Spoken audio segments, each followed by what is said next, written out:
What's going on, everybody? I'm Terrence, and this is Bank Shipping.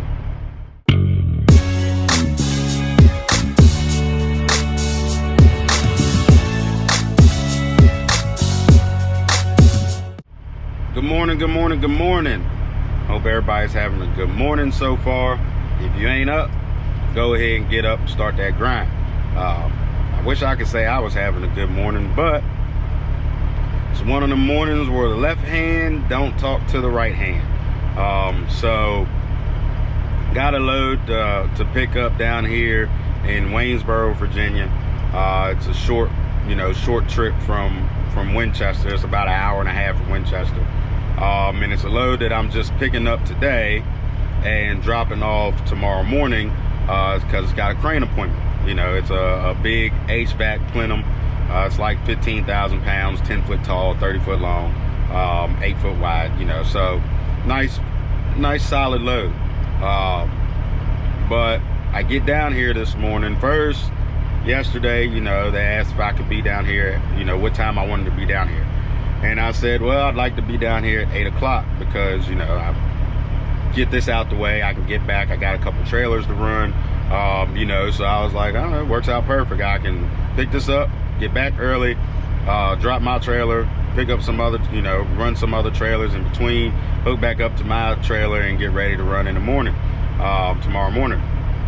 So I said, I'd like to be there at 8 o'clock, if they open at 8. So they call me back and they say, well, they're loading 2 other trucks with plenums at 8, so get there at 9. Cool, no problem. A little bit extra sleep for me. So I get down here at like 5 till 9. I should have been down here like 8:15 or so, 8:30. But there was 2 accidents on I-81 that held me up, and then some road paving coming into Waynesboro that held me up. So got here about 5 till 9, and I get here and there's 2 gates. So I pull up to the one gate, I hit the call button, nobody answers. So I get back on the phone and I call the broker. This is a broker that I've worked a lot with, never had no problems with. We got a good working relationship. So I call him and I'm like, hey man, nobody's answering at the gate, and I'm not sure which gate I'm supposed to be at. So, is there another contact number that you have? Because the contact number that I had also didn't answer the phone. So he tells me to call another number. He's got another number. So I call that number, nobody answers. I leave a voicemail, call again, nobody answers. So then finally that number calls me back. So I say, hey, this is Terrence from Bank Shipping, blah, blah, blah. I'm here in Waynesboro to pick up a plenum. And he says, okay, well, I'm not the guy you need to talk to. I got 2 numbers for you to call and, try to contact them. So he texts me the 2 numbers. So I call the one, nobody answers. I leave a voicemail. I call the next one, nobody answers. Leave a voicemail. Then I go back to the first number that he gave me. I call him back and he answers the phone. I tell him who I am, what I'm doing. He tells me he's in a meeting, so that's why he didn't answer the phone the first time. So he'll call me back in 5 minutes. And I'm like, well, I don't really, have time. Like, I'm trying to figure out where I'm supposed to go. So finally, the second guy, I call him back and he answers and gives me the number to another guy. So I call that guy, he answers the phone, and I tell him what I'm doing here, and he was like, oh, are you there now? And I said, yeah. And he said, well, we loaded 2 trucks this morning with the crane, and I asked if there was a 3rd truck, and nobody knew about the 3rd truck. So the crane and everybody left. So that's where I'm at right now. I called the broker back, let him know, so he's making some phone calls. So that's where I'm at right now. Hurry up and wait. That seems like the story of a trucker's life. Hurry up and wait. So we'll see what happens. But until then, I guess I'm just going to sit here and wait. So I'll get back with y'all in a little bit. All right, so we finally got loaded. Here's what I got. It's basically a container, 30-foot container. It's got some piping in there for an AC unit. Don't really know how this weighs 15,000 pounds since it's basically empty, no doors and stuff like that, but that's what they say it is, so that's what I'm gonna rock with. So I got 2 chains cross-chained in the front, hook to the side, binder over there, hook to that side, binder over here. Got my chains wrapped around with my bungee, so my chains don't go nowhere. I had to put a rag in between the chains because evidently I've used all of my pieces, my little rubber pieces that I put in between chains.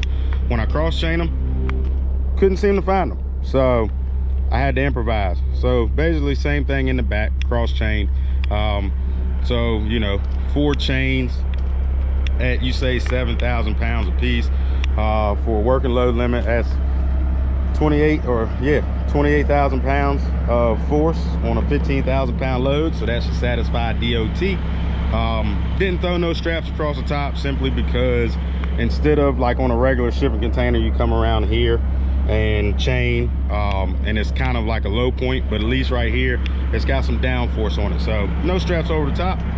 So after 9 hours of waiting, something like that, we're off. I'll see y'all later. Oh, so we're back at the yard. This thing was full of water all in here and up there, I guess from it setting outside. Most of it splashed out going down the road, so that's good. But yeah, man, we back.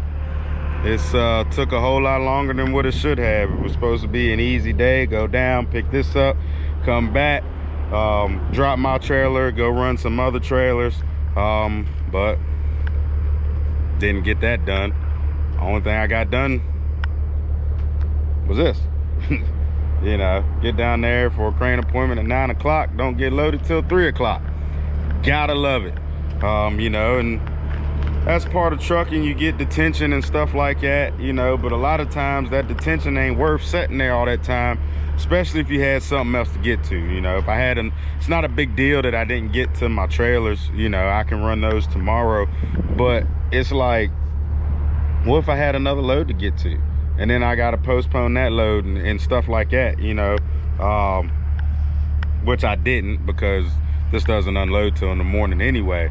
But had I did, because I, you know, say I had a crane appointment to get to same day, you know, and they're holding me up and stuff like that. And it's crazy because, you know, everybody talk about this driver shortage and stuff like that, which I did a video, you know, a couple videos ago talking about how I don't really think there's a driver shortage. But, you know, one day people are going to get fed up with this stuff. You know, they wonder why the people that don't want to be drivers don't want to be drivers. Well, this is why. Mediocre pay. You sit around for God knows how long on everybody else's time, but then they don't want to pay for it. Now, in my case, you know, I get my detention, and I get my detention from the time my appointment started. I made that clear, you know, to my guy when I told him about, hey, the crane's going to be late. I said, I don't care about that 2-hour industry standard of giving 2 hours for free. No, that 2 hours for free is when I go pick up a normal random load, not when I got an appointment. If I got an appointment and you're not going to load me at my appointment time, then I'm starting the clock at the appointment time. And so that's exactly what I did, and that's the detention I got. I already got the updated rate con, so we good to go there. I also told him, hey, you know me, I don't unload until I have that updated rate con, because he was like, oh, you know, I'm out of the office, I might not be able to get it to you till in the morning, you know, sometime tomorrow. I said, well, I just want to let you know, you remember, my policy is I don't unload until I have that updated rate con. That's how I protect my business, how I protect my investments, all that.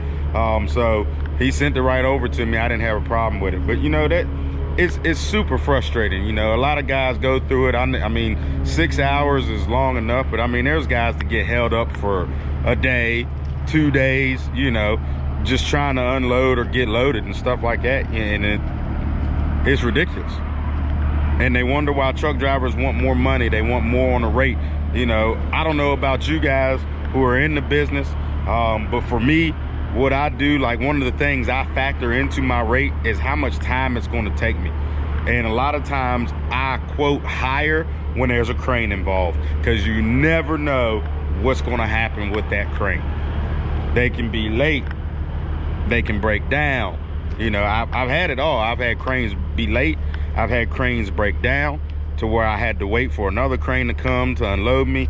You know, this crane just forgot about me and left, you know, and I had to wait for another one to come, you know. So you got to keep that stuff in mind when you factoring in rates and things like that, just because you want to make sure that you're getting your money's worth. Your time is valuable.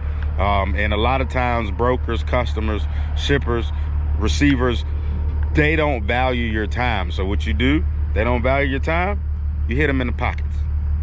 That's the best way for them to start valuing your time, is to hit them in the pockets. And that's exactly what I do, and I suggest you guys do the same thing. But this gets unloaded at 7 in the morning. So I'll probably get down to Manassas about 6:30. I already called the on-site guy down there. He said that the crane is supposed to be there at 7 o'clock. So we're gonna be there at 6:30 waiting on them, be unchained and all that stuff, waiting. Hopefully they're on time, since it's gonna be a Friday. Hopefully we won't have no problems. So if we do, I'll just build some more detention. But let's not put that into fruition. Let's hope we get it off when we're supposed to get it off. So letting the old girl cool down after the run home, and then I'm gonna head to football practice, and I'll see y'all in the morning. Good morning. Woke up early this morning, got down here to Manassas for the drop off, the crane unload, all that good stuff. One truck has already unloaded, and then I have the right side, so now they're unloading me second. There's still one more truck to get unloaded. So let's get unchained, get this thing off.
So got that crane unload, dropped off, went back to Kingspan, picked up a load of insulation that goes to Richmond on Monday, dropped my trailer, and then went over to Interstate, picked up a reefer that had to come down to Harrisonburg, which is about 50 miles or so.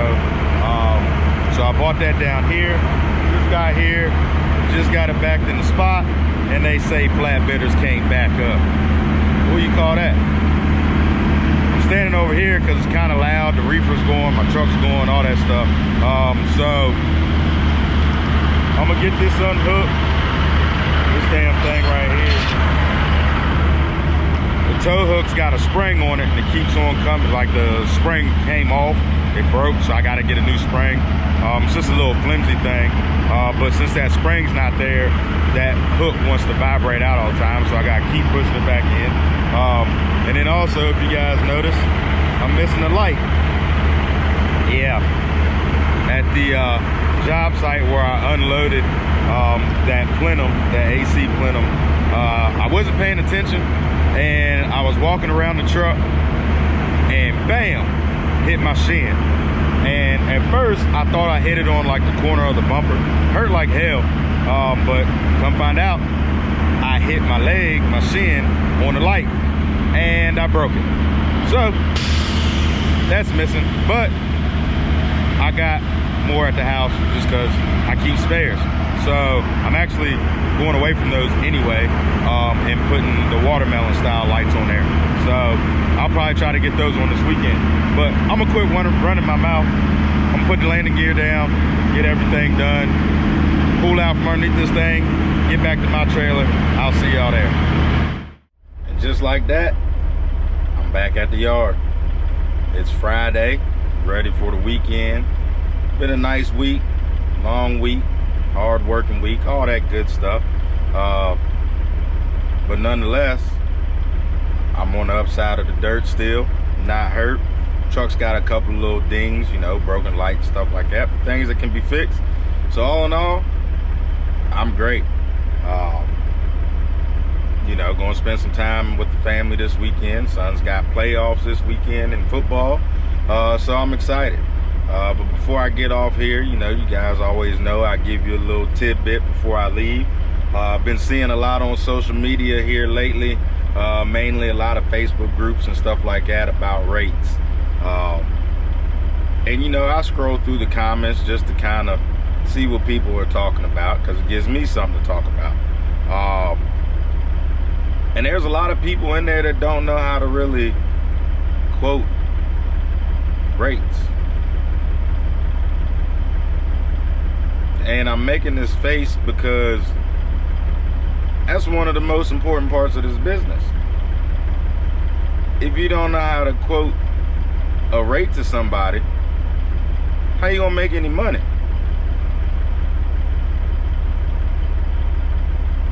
I mean, I was reading those comments and I was kind of speechless, you know. People were asking, hey, I got a load coming from here to here, you know, what's a fair rate? What do you guys think is a fair rate to ask for? You know, and I don't mind people asking. I love when people ask questions. But rates are something that you should probably know before you get into this business. You should have an idea, because ultimately a lot of the rate is based on you and your business. You know, your truck and trailer payments, if you have one, your insurance costs, your maintenance costs, all that stuff is dependent on you. Not everybody is the same in their operating costs. So it's kind of hard, because somebody might say, yeah, I got a minimum of $2.75 a mile. Somebody else may say I may have a minimum of $2.50 a mile. Somebody else may say I have a minimum of $2 a mile. And then you have those, the ones we don't like, that have minimums of $1 a mile. You know, so if you in this industry, or you planning on getting in this industry, that's something that you got to know. Because if you don't, not only are you going to hurt yourself, you're going to hurt everybody else in this industry. See, I saw a comment where people were talking about, you know, people have been taking cheap freight for a long time. It's not the Hotshots that are messing it up. And that's true to a point. People have been taking cheap freight for a long time, and they always going to take cheap freight. You are not, I'm not, nobody else, no matter how blue in the face we get when we talk, we will never stop people from taking cheap freight, because people have the mindset of they have to make $1. So they will take $1 a mile load to get them out of a bad spot, instead of letting the load sit until somebody actually puts more money on it. So you will never get rid of everybody who takes cheap freight. Okay? But you gotta know where your bottom dollar is. You just have to. I mean, you're going to hurt yourself, you hurt your business, and like I said, you'll hurt the rest of the industry, because essentially what that ends up doing, and you see it everywhere, is it lowers the spot rate for that area. Now, you know, people say don't watch spot rates because you can't really go off that. You got to watch lane rates, all that jazz. But a lot of times you're looking for spot rates anyway if you're all over the place. You know, I don't have no contacts in New Jersey, so I'm looking for spot freight when I'm in New Jersey, as most other people when they're in areas that they're not familiar with or have contacts with. I got all my contacts in this area. Once I get into Jersey and stuff like that, I don't really have many contacts. So it's spot freight. So if you're taking things to get out of a bad area, what that does is that lowers those rates. And essentially what that does is it allows brokers to take advantage of it. You know, when I said people are talking about hot shots are messing up the market, and that's not necessarily true, because brokers are always going to take advantage of people. I know I did a video, last video, about, you know, can a broker be your friend? Yeah, some of them can be your friend, but a lot of times if you allow a broker to take advantage of you, they're going to. It's the same with anything in the world. You allow somebody to take advantage of you, most people are going to. Most people aren't going to say, you know, if they say, oh, I'll pay you $2,000 to move this load 150 miles. You're not going to say, oh, nah, man, you only got to give me 600. You're not going to say that. Even though you know that's a outrageously high unicorn rate, you're going to take it. It's vice versa with the brokers. And a lot of people put blame on hot shots because that's where you see the most people getting in the industry at. Most people are entering into the industry in the hot shot world because it's easier. It's less upfront cost. And it's less upfront stuff you got to do, especially if you're non-CDL. You don't have to worry about having a CDL. You don't have to worry about a drug and alcohol consortium. There's a lot of stuff you don't have to worry about when you're in non-CDL. So it's like everybody and their mother with a pickup truck and a trailer, they want to try hot shot. So that's why hot shot gets a lot of the blame. Because let me tell you, in the semi world, there's guys doing the same thing. There's guys been doing the same thing.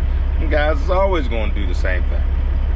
So it's not just only hot shots, but because hot shot is relatively new and a bunch of people are getting into it, it's an influx of new hot shots. That's why hot shots are taking the blame. But if you open your ears, listen to some folk, do your research, you won't be one of those ones contributing to the problem. You know, they talk about that's why we need a shutdown. All truckers need to shut down and show everybody, you know, we mean business because the country doesn't run without truckers. That would be great in theory, but we ain't never going to get everybody to shut down for a day. Guarantee you, we could never get anybody to shut down for a day. Some of that's because some people are all about the almighty dollar. Some of it's because some people can't afford to set for a day. There's a whole bunch of reasons that we can never get everybody set down for a day, you know. But even if you shut down for a day and people start to see the panic of trucks not moving, I'm not so sure that brokers would give you more money to move freight.